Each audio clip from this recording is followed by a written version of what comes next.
আসসালামু আলাইকুম। আশা করি সকলেই ভালো আছেন। প্রিয় চাকরি প্রত্যাশী ভাই ও বোনেরা, একেবারে নতুন একটা নিয়োগ সার্কুলার প্রকাশ করা হয়েছে জনস্বাস্থ্য ইনস্টিটিউট। তো সার্কুলারটা দেখতে পারেন, এখানে অনেক কয়টা পদসংখ্যা আছে অনেকগুলো। সো আপনারা যারা আবেদন করতে চান জনস্বাস্থ্য ইনস্টিটিউটে আবেদন করতে পারবেন। তো নিয়োগ সার্কুলার প্রকাশ করা হয়েছে।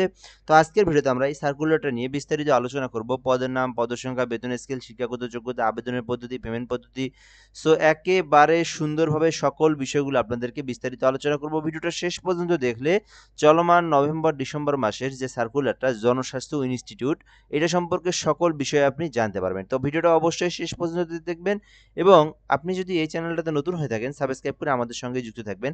বাংলাদেশের সকল জব সার্কুলার মন্ত্রণালয়, অধিদপ্তর, জেলা পর্যায়ের সকল সার্কুলার এই চ্যানেলে আপলোড দেওয়া হয়। সাবস্ক্রাইব করে আমাদের সঙ্গে যুক্ত থাকবেন। ভালো ভালো সার্কুলারগুলো সবার আগে আপনি জানতে পারবেন ইনশাআল্লাহ।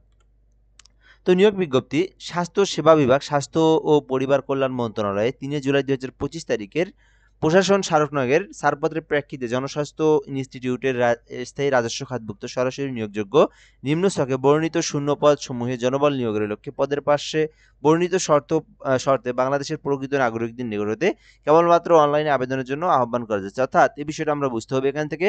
প্রথমত বলা আছে যে বাংলাদেশের ৬৪ জেলার যেকোনো প্রার্থী চাইলে আবেদন করতে পারবে। নারী-পুরুষ সকলেই আবেদন করতে পারবে এবং অবশ্যই অনলাইনের মাধ্যমে আবেদন করতে হবে এবং এটা হচ্ছে মন্ত্রণালয়ের নাম স্বাস্থ্য ও পরিবার কল্যাণ মন্ত্রণালয়। স্বাস্থ্য ও পরিবার কল্যাণ মন্ত্রণালয় থেকে এই নিয়োগটা ছাড়া হয়েছে। তো আপনারা আবেদন করতে পারেন। এখান থেকে বেশ কিছু পদ আছে। ১ নম্বরে আছে ৬০ মুদ্রাক্ষরিক কাম কম্পিউটার অপারেটর ৩ টি পদ আছে ১৪ গ্রেডের। তো যারা ৬০ মুদ্রাক্ষরিক কোর্স করা আছে তারা কিন্তু এটাতে আবেদন করতে পারেন। শুধুমাত্র অনার্স পাস করছেন অথবা ডিগ্রি পাস করছেন তাহলেই কিন্তু আপনারা ৬০ মুদ্রাক্ষরিক কাম কম্পিউটার পদে আবেদন করতে পারবেন। ২ নম্বরে আছে সিনিয়র মেকানিক। তো আপনি চাইলে এটাতে আবেদন করতে পারেন ১৪ গ্রেডের।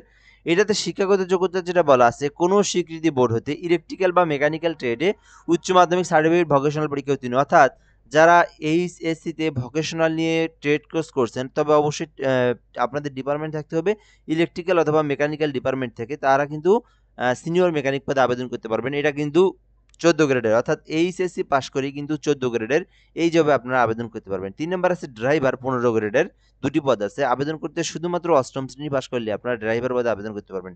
শুধুমাত্র ৮ম শ্রেণী পাস করলে ড্রাইভার পদে আবেদন করতে পারবেন। ড্রাইভিং লাইসেন্সটা থাকলেই কিন্তু আপনাদের আবেদনের জন্য যোগ্য বলে বিবেচিত হবেন। এরপর আছে ৪ নম্বরে লাইব্রেরিয়ান একটি পদ আছে। শুধুমাত্র এইচএসসি পাস করে লাইব্রেরিয়ানে ১৬তম গ্রেডের এই পদে আবেদন করতে পারবেন। তবে এখানে অবশ্যই আপনাদেরকে যেকোনো স্বীকৃত প্রতিষ্ঠান হইতে বিজ্ঞান বিভাগে ডিপ্লোমা ডিগ্রি থাকতে হবে, কম্পিউটার চালানোর দক্ষতা থাকতে হবে। অর্থাৎ লাইব্রেরিয়ান যে পদগুলো সেটা সকল সার্কুলারই হয়ে যাক, সেটা কিন্তু আপনার অবশ্যই বিজ্ঞান বিভাগ থাকতে হয় এবং সেটার কিন্তু এডুকেশনাল কোয়ালিফিকেশনটা অনেকটা ভালো থাকতে হয়। ঠিক আছে? বা মানে উচ্চ মাধ্যমিক থাকতে হয় আরকি, উচ্চ গ্রেড থাকতে হয়। তাহলে কিন্তু লাইব্রেরিয়ান পদে আবেদন করা যায়। সো এরপর আমরা দেখব অফিস সহকারী কাম কম্পিউটার মুদ্রাক্ষরিক ১৬তম গ্রেড পরিচিত একটা আপনাদের পদের নাম অফিস সহকারী কাম কম্পিউটার মুদ্রাক্ষরিক ৫ টি পদ আছে। শুধুমাত্র এইচএসসি পাস করেই আপনারা আবেদন করতে পারবেন। শুধুমাত্র এইচএসসি পাস করেই অফিস সহকারী কাম কম্পিউটার মুদ্রাক্ষরিকে ১৬ গ্রেডের এই পদে আপনারা আবেদন করতে পারবেন। এটাতে আপনাদের বেসিক কম্পিউটারের নলেজ থাকলেই কিন্তু আবেদন করা যায়। ৬ নম্বর আছে টেলিফোন অপারেটর ২ টি পদ আছে। এইচএসসি পাস করে আপনারা টেলিফোন অপারেটরে আবেদন করতে পারেন ১৬তম গ্রেডের। যারা টেলিফোন অপারেটরে আবেদন করতে পারবেন এইচএসসি পাস করে কিন্তু আবেদনের যোগ্য বলে বিবেচিত হবেন। ৭ নম্বর আছে ক্যাশিয়ার একটি পদ আছে। আবেদনের জন্য শুধুমাত্র ইন্টার পাস, এইচএসসি পাস বা উচ্চ মাধ্যমিক যে যেটাই চিহ্নে থাকুক এইচএসসি পাস করে ক্যাশিয়ার পদে আবেদন করা যায়। তবে বিজনেস স্টাডিজ দেখি এখানে হ্যাঁ, না শুধুমাত্র এইচএসসি পাস থাকলেই হবে। এখানে আর কিছু প্রয়োজন নেই। তো যারা ক্যাশিয়ার আবেদন করবেন এইচএসসি পাস থাকলে আবেদন করতে পারবেন। সো এরপরে আমরা মূল বিষয়গুলো দেখব। এখান থেকে আমরা পদের নাম, পদ সংখ্যা, বেতন স্কেল দেখলাম। এরপরে দেখব আবেদনের জন্য অবশ্যই ১৮ থেকে ৩২ বছরের মধ্যে হতে হবে। এর কিন্তু বাহিরে হওয়া যাবে না। ১৮ র নিচে বা ৩২ প্লাস হলে আবেদন করতে পারবেন না। সো এরপরে আমাদের মেইন যে বিষয়গুলো আমাদেরকে দেখতে হবে আবেদনের জন্য এখান থেকে যে বিষয়টা দেওয়া আছে iphteletalk.com.bd iphteletalk.com.bd এই ওয়েবসাইট থেকে আপনাদেরকে অ্যাপ্লিকেশন করতে হবে যাদের নিজেদের ল্যাপটপ কম্পিউটার পিসি আছে iphteletalk.com.bd ওয়েবসাইট থেকে আবেদন করবেন অথবা আপনি চাইলে আমাদের মাধ্যমে আবেদনটা করে নিতে পারবেন। আমরা কিন্তু বাংলাদেশের যে কোনো সরকারি নিয়োগ সার্কুলারের অ্যাপ্লিকেশন করে দেই। সো আমরা কিন্তু নির্ভুল নিখুঁতভাবে আবেদনগুলো করে দেই। তো আবেদন করতে চাইলে আমাদের এই হোয়াটসঅ্যাপ নাম্বারে যোগাযোগ করতে পারেন 017758 3031 01775830312 এই নম্বরে হোয়াটসঅ্যাপে যোগাযোগ করতে হবে। শুধুমাত্র এসএমএস দিবেন, শুধুমাত্র এসএমএস দিলে আমরা কিন্তু আপনাদের সঙ্গে কন্ট্যাক্ট করবো, দেন আপনার ইনফরমেশনগুলো দিবেন, আমরা অ্যাপ্লিকেশন করে দিয়ে আপনাকে অ্যাপ্লিকেশন কপিটা আপনাকে পাঠিয়ে দেবো। সো চাইলে যোগাযোগ করতে পারেন। তো এরপর আমরা এখান থেকে দেখবো আবেদনটা শুরু হয়েছে আজকে থেকেই, অর্থাৎ 24 নভেম্বর থেকে শুরু হয়েছে সকাল 10টা থেকে। সো যারা অ্যাপ্লিকেশন করবেন যোগাযোগ করতে পারেন 24শে নভেম্বর থেকে আগামী ডিসেম্বরের 12 2025, অর্থাৎ 24শে নভেম্বর থেকে 14ই ডিসেম্বর পর্যন্ত আবেদনের সময়সীমা আছে। এর মধ্যে এই সার্কুলারে আপনাদেরকে অ্যাপ্লিকেশন করতে হবে। তো আমরা এরপর দেখবো পেমেন্ট কত টাকা দিতে হবে। 1 2 3 4 5 6 নং ক্রমিক পদের জন্য শুধুমাত্র 112 টাকা ফি প্রদান করতে হবে। 1 থেকে 6 নং ক্রমিক পদের জন্য শুধুমাত্র 112 টাকা সরকারি ফি এবং 2টা এসএমএস সহ 6 টাকা, অর্থাৎ 120 টাকা টেলিটকে রিচার্জ করবেন। যারা নিজেরা অ্যাপ্লিকেশন করবেন 120 টাকা টেলিটক সিমে রিচার্জ করে আপনারা কিন্তু এটার ফি দিতে পারবেন। এরপরে 7 নম্বরে যেটা আছে, 7 নম্বরে যে অফিস সহায়ক না কি পদ, কেশিয়ার পদ যেটা আছে, হ্যাঁ এই পদে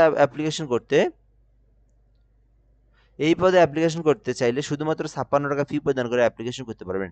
এই পদে অ্যাপ্লিকেশন করতে শুধুমাত্র 56 টাকা আপনারা ফি প্রদান করে আপনারা অ্যাপ্লিকেশন করতে পারবেন। তো এই হলো বিষয়। তো অ্যাপ্লিকেশন করার পর আপনারা ফি কিভাবে জমা দিবেন, সো এখানে কিন্তু প্রসেসটা দেওয়া আছে। অ্যাপ্লিকেশন ফি জমা দেওয়ার জন্য এখান থেকে আইপিএইচ স্পেস ইউজার আইডি দেবেন অ্যাপ্লিকেশন কপি থেকে, তারপরে আপনারা 163 নম্বর আপনারা সেন্ড করবেন। পরবর্তীতে আপনারা যে এসএমএসটা আসবে সেই পিন নাম্বারটা দিয়ে কিন্তু আপনাদেরকে ফি দিতে হবে। পরবর্তীতে আপনারা IPH space ES space pin দিয়ে আপনারা 163 নম্বর আপনারা সেন্ড করবেন, তাহলে কিন্তু আপনার অ্যাপ্লিকেশনটা হয়ে যাবে। পেমেন্টের টাকা কেটে নিলেই কিন্তু আপনার অ্যাপ্লিকেশন হয়ে যাবে। সো এই হলো মূলত বিষয়। যারা আবেদন করবেন অবশ্যই আপনারা আগামী 14ই ডিসেম্বরের মধ্যে আবেদনটা করার চেষ্টা করবেন। মোটামুটি নভেম্বর ডিসেম্বরের মধ্যে এই সার্কুলারটা ছিল। তো সার্কুলারটা কিন্তু স্বাস্থ্য সেবা বিভাগ, স্বাস্থ্য ও পরিবার কল্যাণ মন্ত্রণালয় থেকে প্রকাশিত, জনস্বাস্থ্য ইনস্টিটিউট অধিদপ্তর আবেদন। সো এই হলো মূলত বিষয়। তো যারা আবেদন করবেন করতে পারেন। এই সার্কুলার নিয়ে যদি কারো কোনো কিছু জানার থাকে কমেন্ট বক্সে কমেন্ট করে জানাতে পারেন। ইনশাআল্লাহ আপনার কমেন্টের রিপ্লাইয়ের মাধ্যমে জানার বিষয়টা আমরা জেনে দেওয়ার চেষ্টা করবো। আর অ্যাপ্লিকেশন করতে চাইলে আমাদের নাম্বারে যোগাযোগ করতে পারেন। ভিডিওটা পর্যন্তই, ধন্যবাদ, ভালো থাকবেন। অবশ্যই এই চ্যানেলটাতে সাবস্ক্রাইব করে আমাদের সঙ্গে যুক্ত থাকবেন। আসসালামু আলাইকুম।